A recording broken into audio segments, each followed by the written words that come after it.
Greetings, everyone. My name is Peter Young, and I'm the president of Societe de Chimie Industrielle and also head of programs. And I really want to welcome you to this wonderful webcast on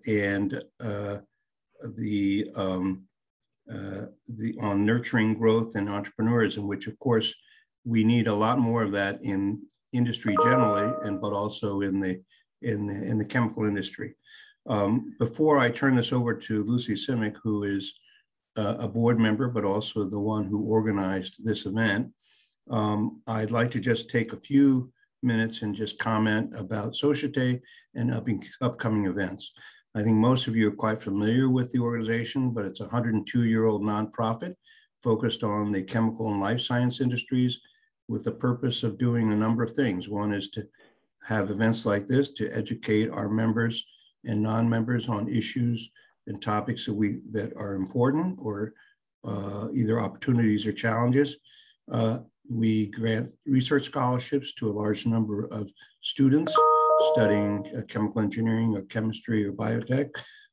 We have mentor programs for them where we match our members and non-members with the students to help them make good career decisions. We have career fairs that we have that match students with hiring companies. And also we award the International Palladium Medal Award to someone who has seriously contributed to the aims and goals of our organization. The last thing I want to do is just say our upcoming events. We have on October 29th, we have the Societe Career Fair and Forum covering the life science industry. We had one in March covering chemicals, which is highly successful with 150 students matched up with 10 companies. And I understand there were many job offers made and both sides were very happy. On November 9th, we have a discussion group and virtual happy hour on the topic of ESG, which is on everyone's lips in terms of things that they have to worry about. And of course, a virtual happy hour, which is a nice way for people to meet each other. Then on November 16th, we have a very lovely webcast on the topic of the art of transformation. And it's featuring Raj Gupta, who all of you know was the CEO of Roman Haas, also chairman of Avantor. He's chairman of Aptiv, and he also was previously chair of board member of DuPont. And he has really been involved with executing a lot of transformations in a positive way. So I'm excited about that event. So those are just the next three, and we hope you'll attend those. The last thing I'm going to say is this is a fireside chat. Lucy's going to be the moderator, but at the end, they like to field questions from the audience. And the way you ask questions is there is a chat box, and just type in your question, and both Lucy and Stephen will be able to see the questions, and they'll pick the ones to answer. And so I encourage you to type in your questions before the start of the Q&A, so in fact they can see the questions that you're posing. So with that, let me turn it over to Lucy. Again, she is a board member. She created this event, and she also is a senior executive at Solvay. Thank you, Peter. So thank you and welcome. I'm actually really excited to bring Vigon and Steve Summers to the audience and to get everybody to know him. I know him for some years through Ron Polanc, Rhodia, Solvay. And Vigon is a manufacturing distribution company focused on specialty ingredients for the flavor, fragrance, and cosmetic markets. It's a company which has grown from 5 million in sales to 150 million in an industry which is quite conservative and normally grows only at 3 to 4% per year. But it's not only about the money and about the sales dollars. It's really about a very unique culture and a working environment which Steve created with his strong work ethics and beliefs. So I think that's enough to whet everybody's appetite. And I would like to now kind of ask Steve to show us how he did it. And maybe for the first few minutes, just a couple minutes, Steve, if we can start with maybe your New York accent, which people have not yet heard, but I'm familiar with, and just a very high-speed recount of how actually you made your choices to get here, to arrive in this industry. And then we'll start with maybe a little bit tougher questions after that. Sure. Well, first of all, thank you. Thank you, Lucy, for inviting me. I've heard a lot about this organization, and congratulations on a long history of doing some great work within the chemical industry. And I'm glad to participate today. And hopefully what I have to say is there'll be some takeaways of good value. I know when Lucy reached out to me and asked me if I would partake in this, she said something about, Peter mentioned a happy hour, lunch at the Yale Club, so drinks afterwards. So when I heard that, I said, I'm there.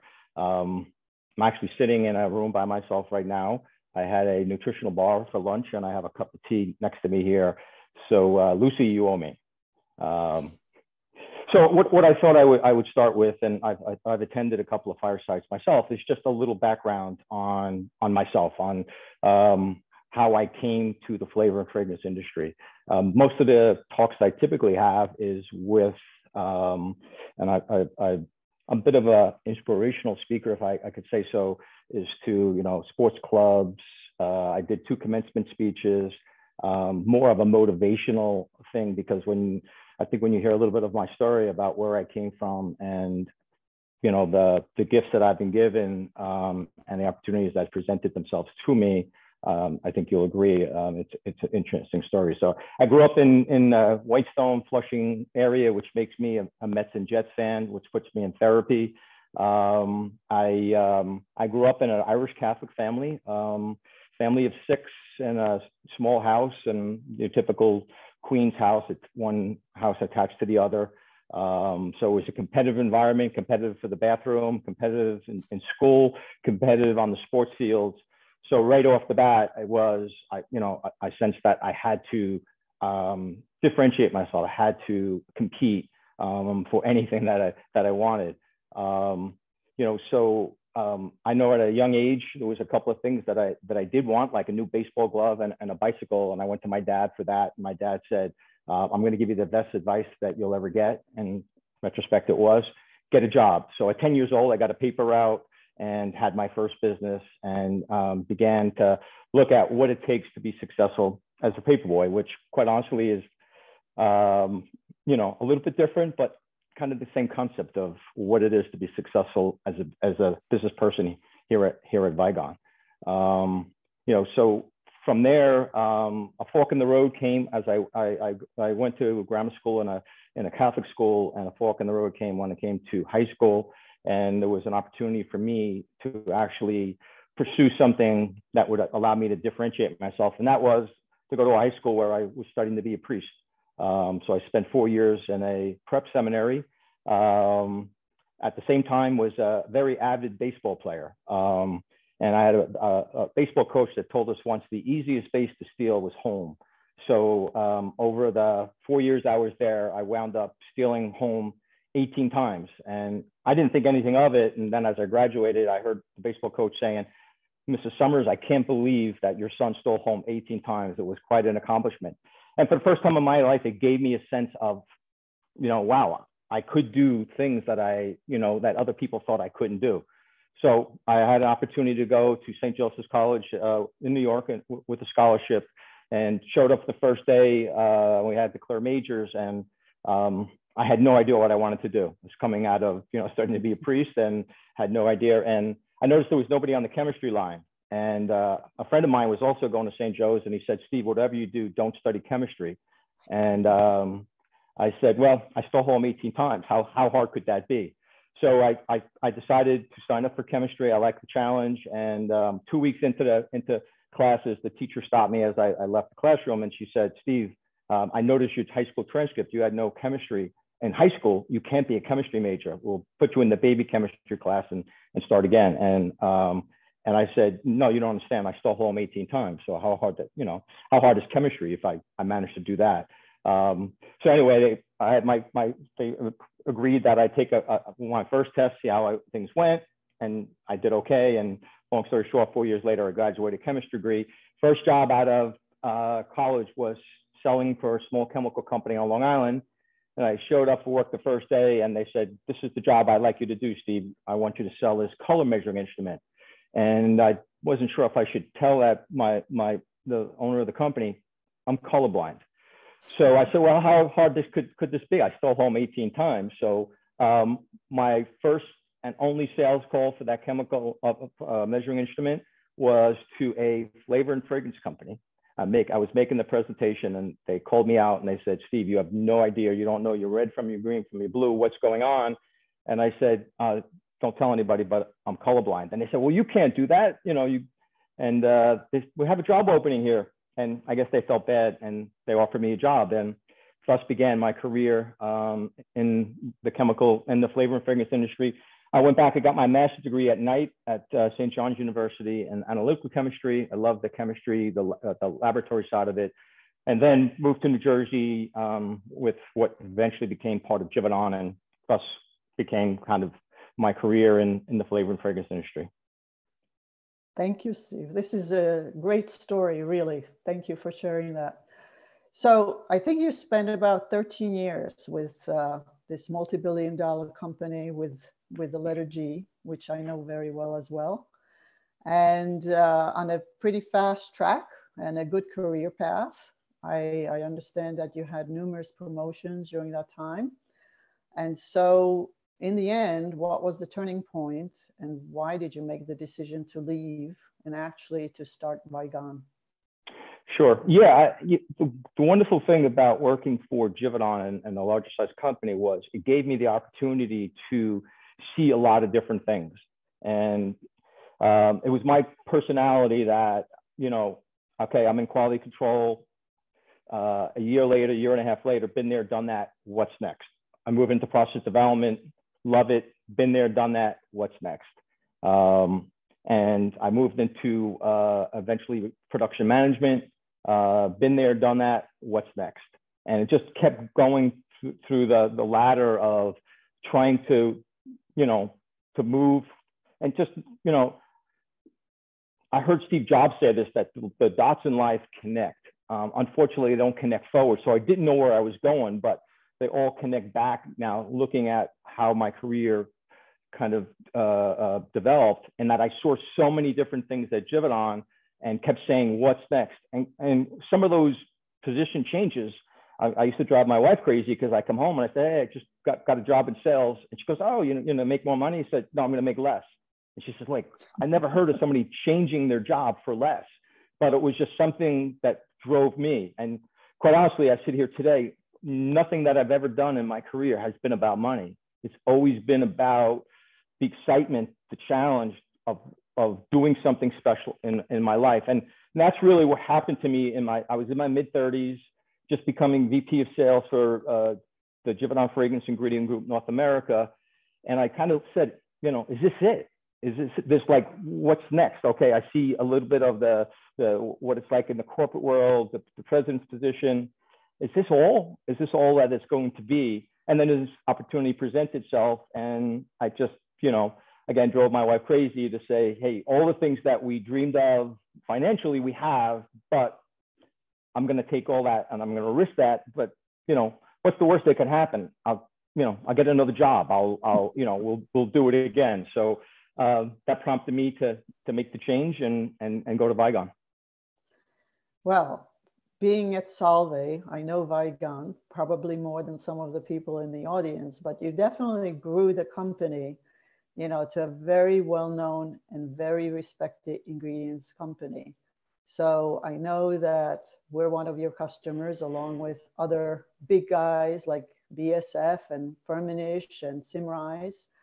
And there are a lot of distributors and there are a lot of manufacturers in the industry working on flavors and fragrance ingredients. So how do you differentiate yourself and how do you bring value, you know, to these big customers? How did you create this niche where we basically all come to you for solutions?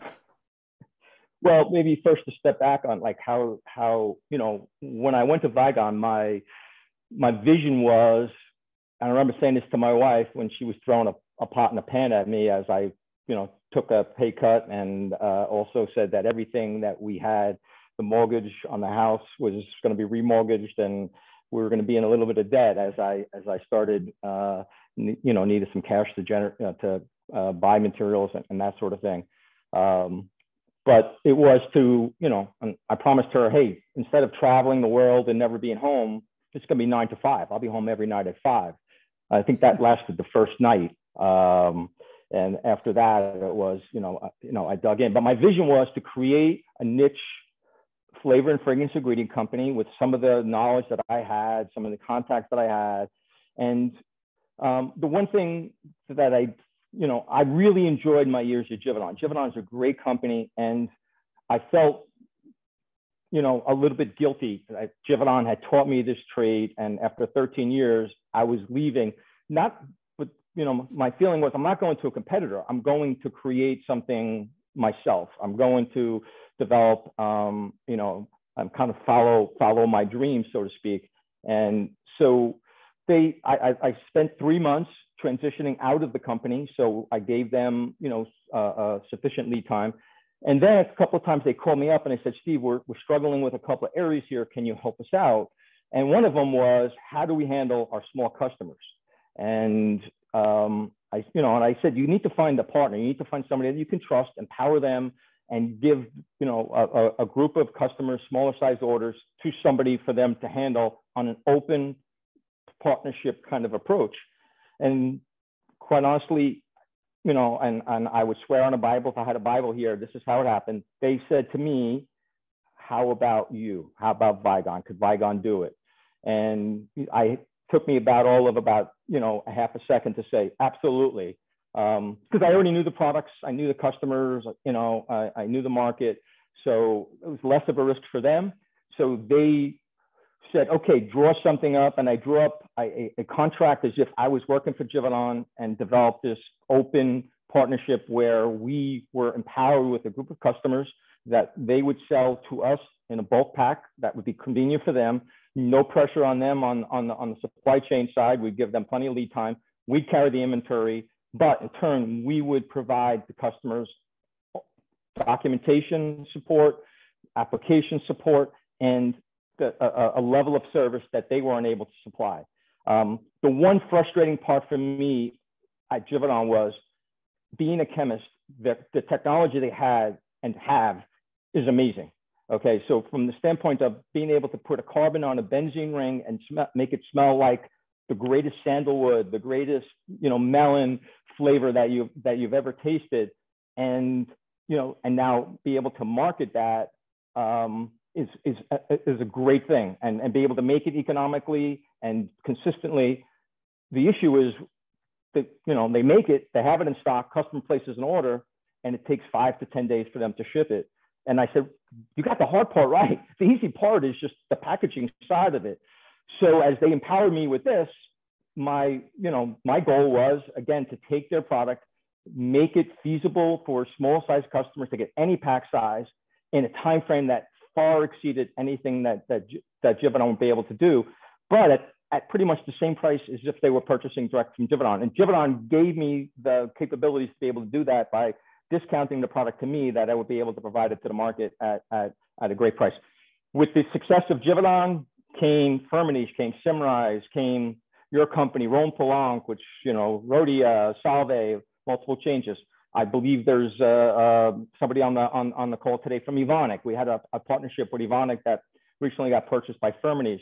So we developed, you know, kind of blue chip, high level companies that just have some difficulty getting to the market with their product, servicing small or medium-sized companies, and being able to do it, and do it under a partnership theme. Do it such that, you know, Lucy, when we sit down and we discuss what's happening in the products that we're selling on your behalf, we can tell you what we're seeing. We can tell you, we can even bring you to some of our customers.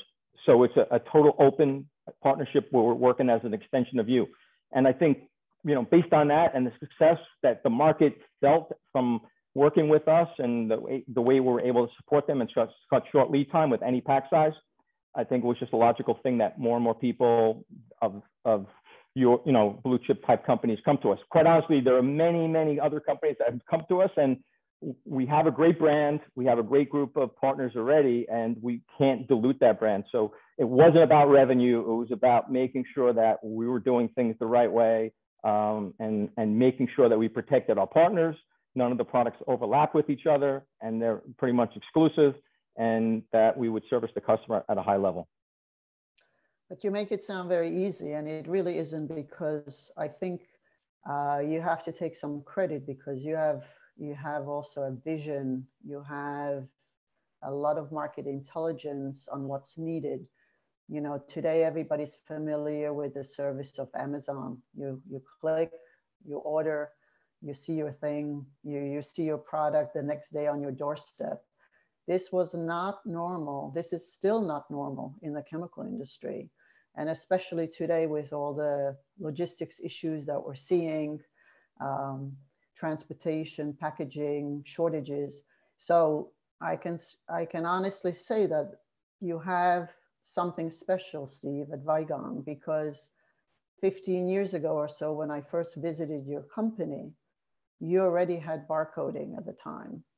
And you were focusing on the service level to the customer, which even the large companies or other, let's say, medium companies could not do. We may have had the money, we could have made the investments, but you actually did it. And I think maybe you can share something about that, because that took some vision, it took decisions, I'm sure some risk, investment.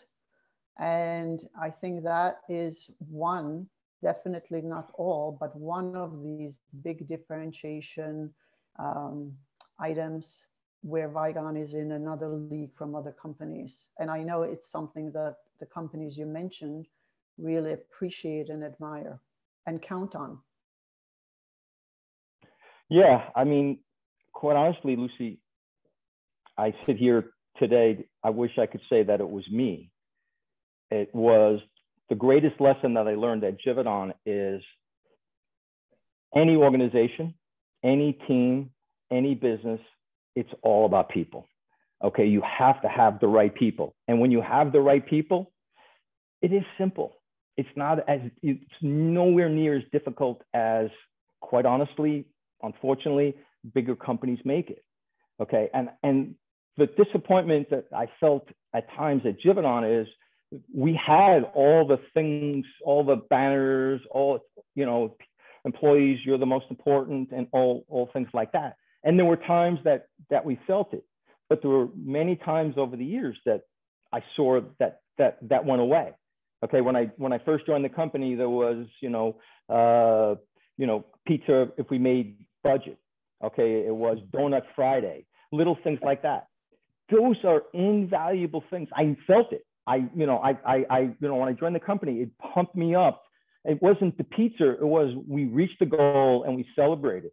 Okay, and I felt that, and I appreciated that. And to me, it's the little things that make people really excited about it's not just the paycheck, and I think any HR person will tell you compensation is, third or fourth on the list. It's about being part of something. It's about feeling appreciated. It's about the company saying thank you. It's about giving credit where credit is due. And, to me, my great experiment when I left Givaudan was, hey, I wonder if I could put this company together and I could find great people, empower them, coach them up, or quite honestly, if they don't fit, and this is a big issue when you're in a big company, that people that are the ones that are not as motivated as others, and that's the worst thing on a team, on a sports team or other, when you're working hard at practice and you're working hard in the game and the other team members are not, it's like a cancer. You need to either coach them to the point where they are able to do, or you coach them out. And the amazing part for me was, first, it took me a while to build a culture. But once the culture is there and you invite a new team member in and they don't fit the culture, they're not disciplined, they don't show up on Mondays and Fridays on a nice weather day, or they're out here in Pennsylvania, the first day of hunting is like Christmas, everybody wants to take off. So different, they show up late, they leave early. Everybody has things happening in their lives, but if this is the normal thing, then I don't have to say anything. The manager doesn't have to say anything. The team says something to the person to say, hey, we don't do that here because when you're out, somebody else has got to step up. So once you build that culture, like, you own this, I am empowering you with this, and you can make changes and you can make this better. You can make your job easier. You can make your job safer. Give me ideas, okay? And the more ideas you give and the more things that you do, the more responsibility you're going to get. And the more responsibility you get, guess what? The more you're going to get paid. So if you work on the principle of, hey, empower, assign responsibility as that person shows that they're capable of coming up with ideas and making a difference and being motivated, then give more responsibility and then pay them more. So to me, it's not as complicated as people make it out to be. And my Bible is Good to Great. And I remember reading that book for the first time, and it was about 5 years after I already been here at Vigon and the culture was in place and we're going. And I remember reading, it's the first thing, type 5 leadership, which is a professional, willed person, humble. But the next thing was first who, then what? Get the right people on the bus and get them in the right seats, and you're going to see magic happen. And that's what Vigon's been all about. Oh, it's a great story. And obviously, this is why your company was one of the best places to work, voted to as one of the best places to work at in Pennsylvania. So you must be doing something right. 8 times, by the way. And quite honestly, we came across that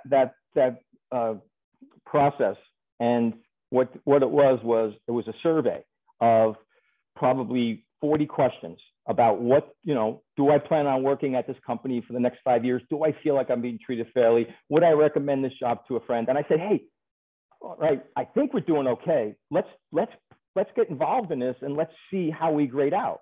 And they give you based on buildings, they give you based on areas of responsibility. They don't single it out ever so that you know who it is that filled out the survey, because it's a confidential survey, as well it should be. And, honestly, the first time we took it, we saw there were some areas on the development side that we lacked, and we learned from that, and we adjusted. And next thing you know, we took it, and when they benchmarked it against other companies, our score was, in the top 50 of companies, and it allowed us to kind of get that prestigious, award. But it was not so much about the award, but quite honestly, Lucy, when we achieved that was the greatest day of my life here at Vigon, when I could say that, hey, that dream of having created an environment where people coming here every day feel like this is a great place to come, that I'm being treated fairly, that, I plan on staying at this company. And I recommend this company to a friend. I recommend the products that we make here to other people. That was the ultimate for me. No, it has to be completely rewarding. But again, and I know from my own experience, it takes the leader to do that. You have to walk the talk, because generally our employees are very educated and very smart. And when you don't do it, they see it. So totally. To create a culture right. like that, right. and to have a following like that, it's like you said, it has to be throughout the company at all levels, but it starts at the top. It definitely starts at the top. But it was invaluable for me. It was invaluable for me to spend 13 years at a company experiencing it from the other side, to experience like what made me feel good and what didn't. And my motto is always treat people the way you'd want to be treated. So I kind of learned there. And I think that's invaluable. If there's any young people here thinking about starting a business, I recommend, don't start right out of school. Learn on somebody else's dime, because, it's invaluable to be able to do that. Yeah, and you get a very rounded type of exposure and experience, and then you take the best of each, I guess, and you build upon that, like what you described. Right. But you know, I see some graphics also in the back of you, and I'm sure the audience sees that. You know, we are in this very conservative chemical industry, and I'm a chemical engineer also. I wouldn't change this experience for anything else. I'm super happy my whole career, always learning. But I never imagined, and I have to say, I did work at different companies, and I never imagined that you can also make it as much fun as what Vigon is doing as far as its marketing and promotions. And maybe you can tell us a little bit about it, because if you move your head, people will probably see actually the picture of Steve, because I'm sure that's you behind us, behind the Yippie you. guy, right? The Yippie guy. And maybe you could say something about Yippie, because I think that is actually, again, another very differentiating aspect of Vigon versus other companies. Yeah, I think the marketing side is fun, but I think one thing when people come to visit Vigon, they meet our team, and the team is happy. The team, it's a fun environment. We have an amazing team of people that are always working, always engaged, but at the same time having fun at what they do. We use that fun aspect of things as a central part of what we are about here at Vigon. And I always say, well, if coming to Vigon every day was always fun 100% of the time, we wouldn't call it work, we'd call it fun. But it should be fun most of the time. And if it's not, please come and see me. So what I wanted to do when I came to Vigon was to create something different. Okay, we're in the Pocono Mountains. My dream was to create a company around the employees. This is going to be different. The level of service support, so what I wanted to do is also create a different feel on the marketing side. And having worked for a conservative Swiss company that's got an amazing brand, but never felt like they really needed to let anybody know about it because it just kind of sold itself, my approach was different. I've got to grab people to kind of take notice of it. And it's my personality coming from New York not to be afraid to be a little different. After all, I stole home 18 times. So how afraid can I be? So one of the first things that we did, we sat down with the ad agency. We showed them Perfume and Flavors, which is the periodical that everybody reads. It's very conservative, industry's conservative, all connotations of fruit and flavors and fragrance. And I said, hey, I'll come up with something that's got a totally different look, a different feel. And they came up with one thing that really caught my eye, and that was the one word that would be big letters across the page, Yippie. And then underneath it, it just said a flavor and fragrance ingredient supplier with a new approach. Our approach was going to be new, novel, service-oriented, no minimum order, make the process easy, fun-loving. We're in the Poconos. How could you, the Pocono Mountains is a happy place. There's skiing, there's canoeing, rafting. It's beautiful. And we had a happy team. So we wanted to come across with that. So I have a couple of things here. I just wanted to show people so that they get a little bit of the idea of, so we came up with one of the ideas.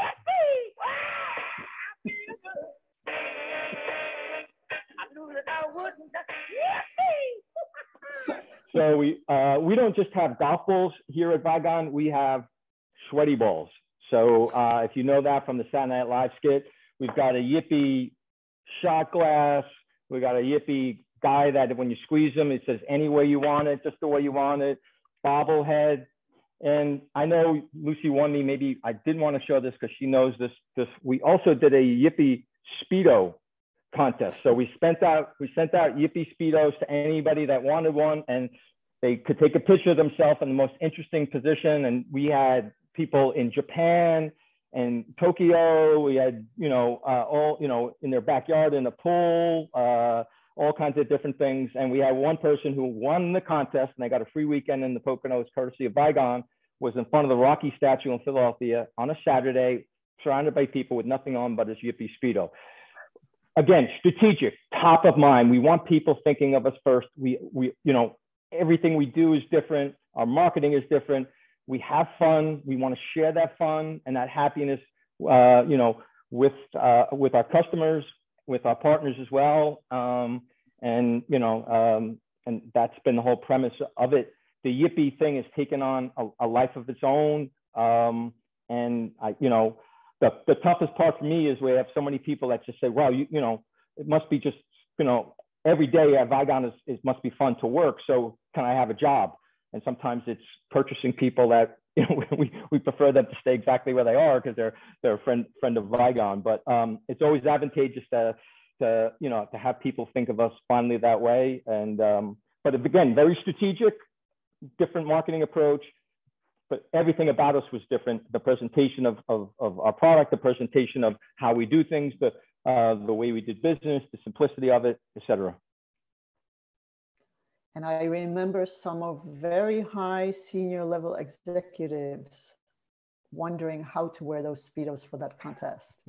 So again, you made it fun, and you made very serious chemical people think about other things. And right. it's a great diversion, but obviously it shows, my father always said, if you like something, you'll be good at it. And if you're good at it, you will like it. And it just keeps feeding itself.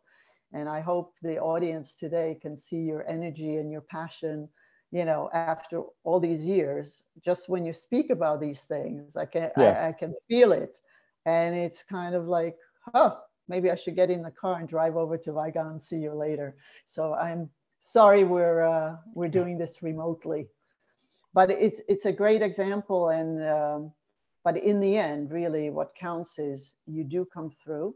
Your service is great. You, as I said before, you do Amazon type things before Amazon really became a household word, and you did it in the chemical industry. But just maybe a little bit on the technical side, because you're also manufacturing. It's not just distribution, it's not repacking only. Maybe you can also talk a little bit about actually, what flavors and fragrance ingredients are, and, sure. and how you actually handle that part of the business, because I know it has grown very much over the last few years as well. Yeah, the one thing before, so I don't forget, is that there has been a change at Vigon most recently. There was a decision that my son is actively involved in the business, and it was a decision that he and I made at the end of last year to take on a partner. We feel that there's an opportunity for this company to really take advantage and go to another level. And we felt that at this point in time that we needed more financial support, more technical support, and a strategic partner. And that was a decision that he and I made to sell the company to Azelis. I think maybe my new boss, Frank Berganzi, is on the call today. Usually I say my only boss, I only had one boss, and that was my wife for 37 years. But now I have two bosses, and we've been partners since June 1st. It's been great working with Frank. He's, extremely knowledgeable about the industry. He's been very gracious about how things have gone so far. Azelis is not part of the flavor and fragrance industry. They're a specialty ingredient company, matches up perfectly with Vigon. It's a great team of people, and I couldn't be happier with how things under the partnership that we've developed. And I know there's a lot of runway working with Azelis for Vigon to continue on all the things that we already started.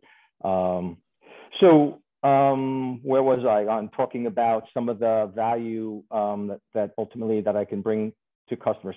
The one thing that's kind of unique about Vigon is, okay, we're known because of the great brands that we have under Vigon and Firmenich and Simrise and BASF and Solvay.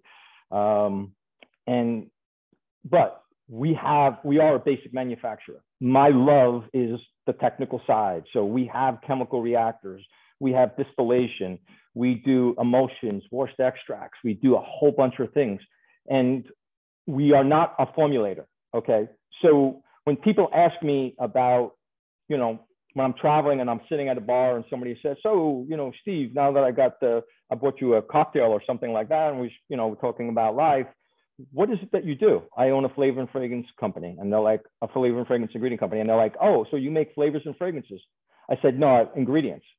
So like, ingredients, what's that? And I said, well, I kind of come up with a line like, think of all the bottles on the wall here in the bar and the mixology of the bartender putting those different things together in certain proportions. Well, that's what a flavor chemist does, to kind of simplify it. And that's what a perfumer does.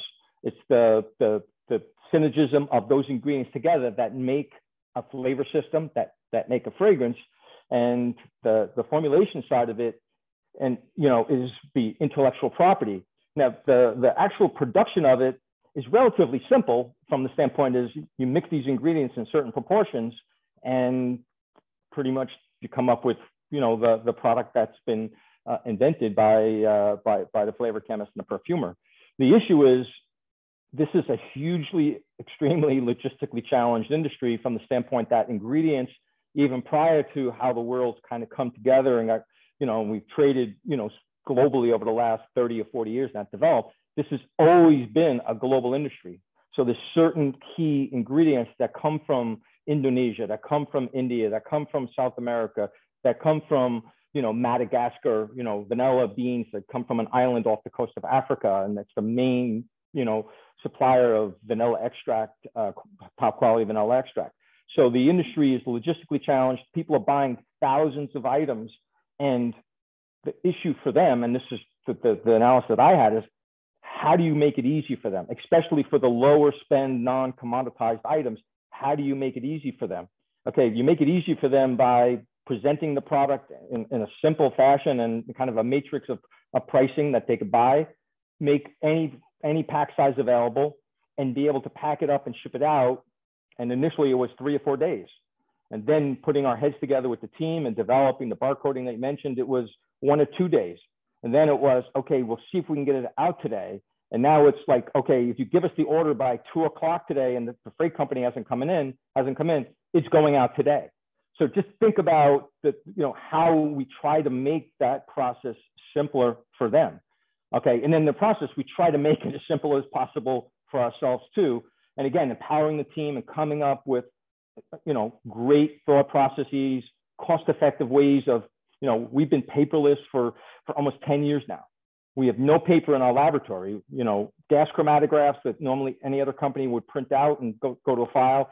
Everything's electronic. So we do a lot of things to try to make things simple for our customers, simple for our partners when we're ordering from them in economical pack sizes and things like that, but simple for ourselves. So our tagline has become passion for simplicity. And I think about some of the successful companies. You mentioned Amazon. Well, I have my cell phone here, and I think about what's underneath here is so complex. But think about when Apple created this. It's the apps are self-intuitive. When you upgrade to a new phone, it's up in the cloud. It all comes over. And if you remember the early days of some of these, it was a nightmare. You'd lose your contacts, your emails, information. If you make the process simple and easy, people will gravitate towards it. And I think the secret to our success from the standpoint of what did we look at in terms of, again, coming back to the good to great, what's your hedgehog? What is the thing? What's the big thing that you're really, really good at? And that was the logistics side of being able to support. We sell thousands of items and we're able to turn it in a very, very quick turnaround time, and which brings amazing value at the end of the day to our customers and to our partners. How about this is super important, because I can tell you, recently in my new position, which includes supply chain, today it's a struggle. All the publications talk about supply chain issues, importing, exporting, containers, transportation, trucking issues, lack of truck drivers. And I'm wondering, did you have to adapt something in the recent months since this started post-pandemic, or you already have enough experience and relationships and contracts with providers that this didn't affect your business? So I'm also curious about that. You might have some advice for people listening and me. Sure. Well, I think from my early days, it was always, we can only control what we have. So if we're doing distribution, we need to invest in inventory because it's better. My feeling was always it's better to have it than not. And then I also don't want to put pressure on Solve to turn around an order in 2 or 3 days because we have a customer that is disappointed because they need some things right away. So we use a lot of analytics to kind of predict what demand will be. The last 2 years, quite honestly, has been the most challenging that we've seen, because even with those analytics, we place an order in the time frame that used to be, okay, we're going to allow 3 to 4 months come up, say, for raw materials from India, became 6 or 7 months. So we had to be very creative, and things that we were getting from India before, we were now beginning to have to do things locally here, manufacture locally here. So again, having a manufacturing base ourselves and being able to process some of these things ourselves did help us to some extent. My son, he's, handles pretty much all of the commercial side of the business these days, and myself on the operations side. So he did, and his team has done an amazing job of trying to get through, a lot of these bottlenecks, but it's been challenging for us.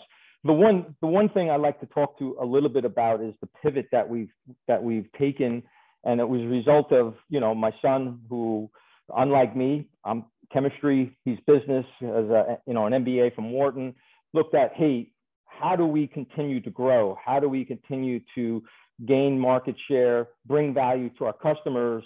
And in this environment, especially, it proved very advantageous because everybody had capacity issues. What we began to do is, since we had so many thousands of ingredients under roof, is offer to our customers, this dated back pre-pandemic, can we help you with manufacturing? Can we have large bulk tanks. Some of small customers had to make a batch 3 or 4 times to meet a customer order. So customers began to empower us with their formulas for us to blend together and to deliver to them. Some we blend together and even label on their behalf.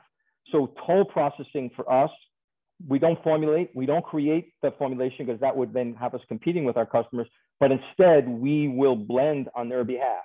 And at this point in time, that toll processing has become a significant portion of our business, somewhere between 15 to 20% of our business now, where again, they're giving us their intellectual property, empowering us, trusting us to blend their formulation together, with ingredients. Most of the ingredients we have under roof here. If not, then we will buy the ingredients from, where they tell us the supplier requirements are, and house the material. Another challenging thing that has happened over the last couple of years is the regulatory side.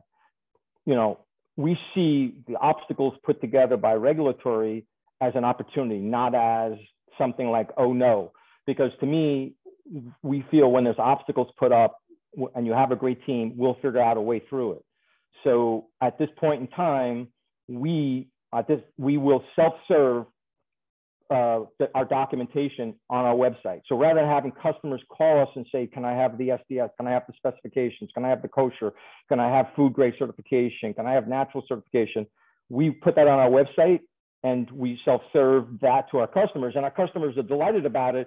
And from our side, what we're delighted about is we don't have to do documentation fulfillment for every customer requirement, which would be, we'd have to hire 10 people to do that.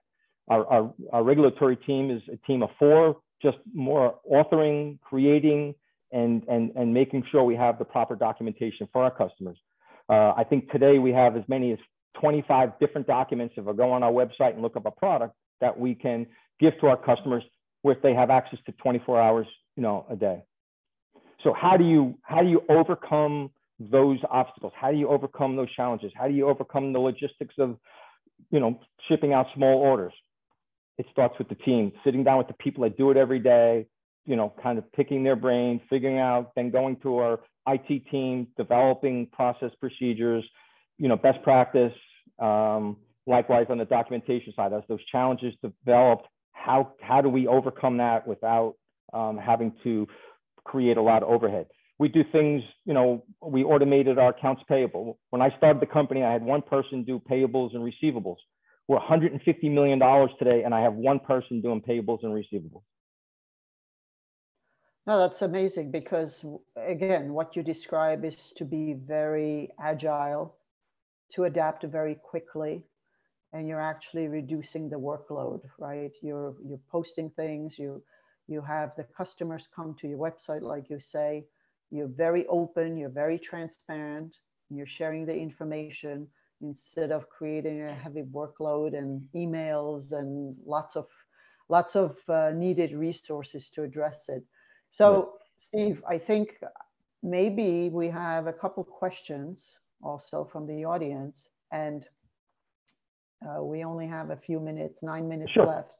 So what I would suggest is maybe we'll start.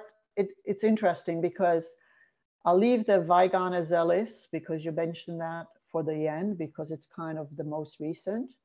But one of the questions here, I don't know if you can see it, is, yep. First of all, interested about the employee survey and what made you, listen and have the best workplace in Pennsylvania. Sure. So whether who did the survey, if you can share, and then sure. Whether Vigon actually paid for that.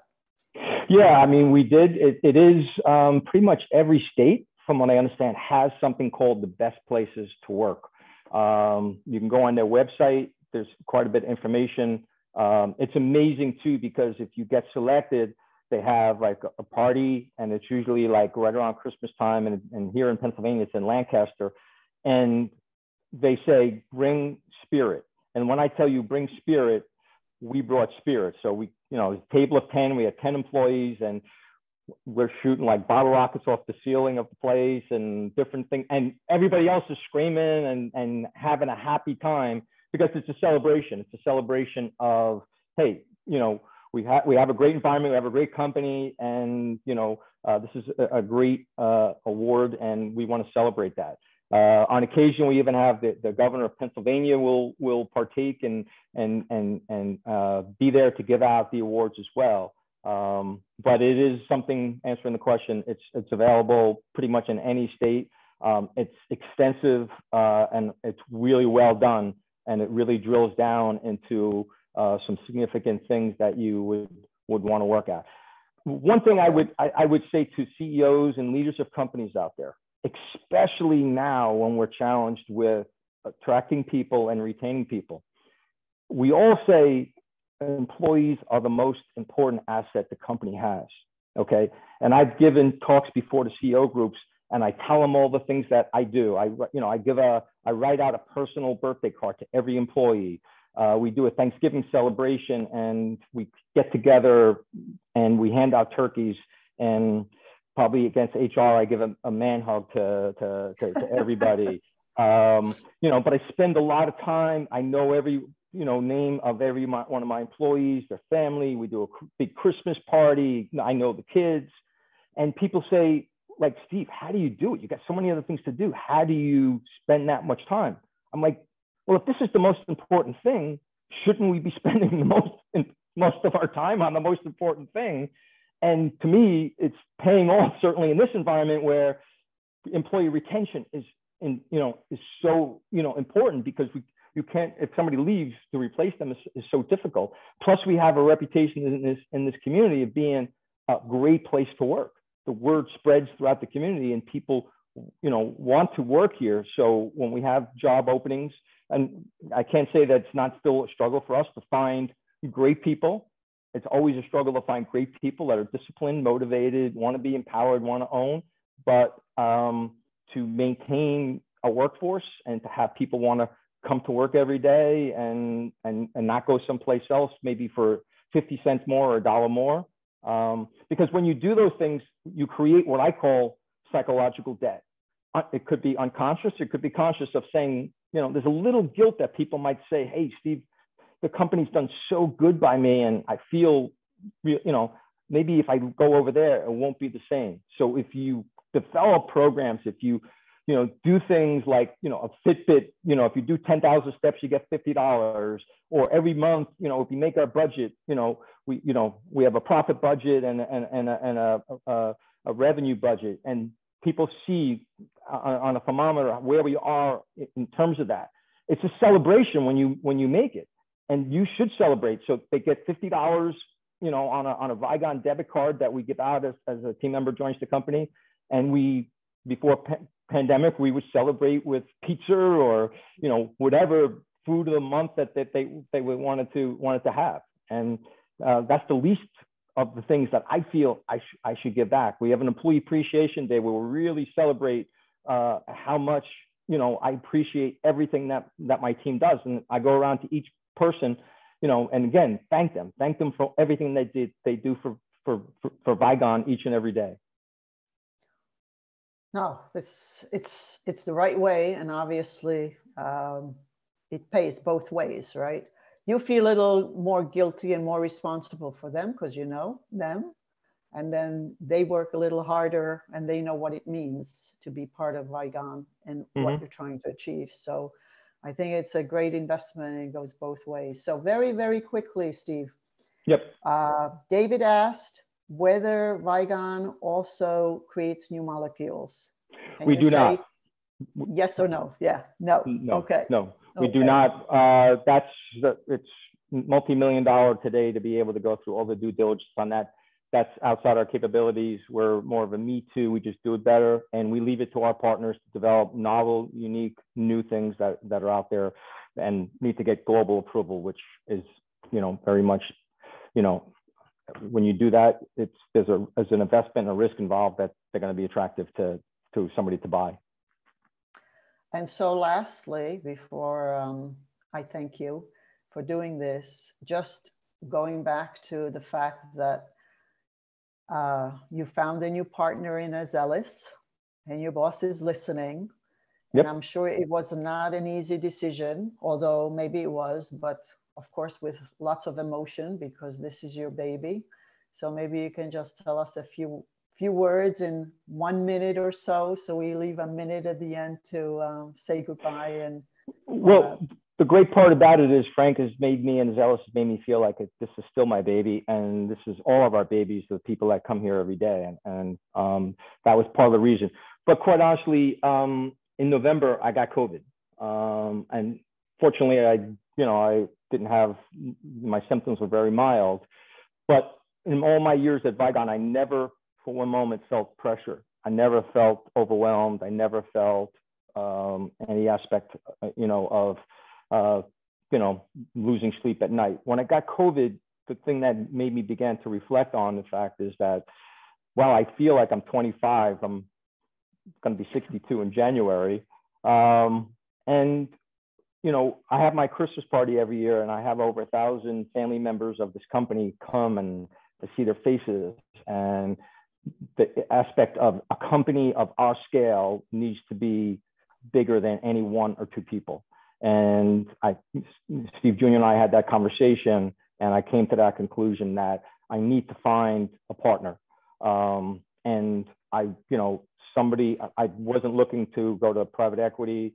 I was looking for a strategic, Azelis was owned at the time by private equity, which was now amazing. Just a couple of months after we, became partners, they are actually a public company now, and traded on the Belgium Stock Exchange. And it was just more of, I want to partner with a great company that understands distribution, understands technical distribution.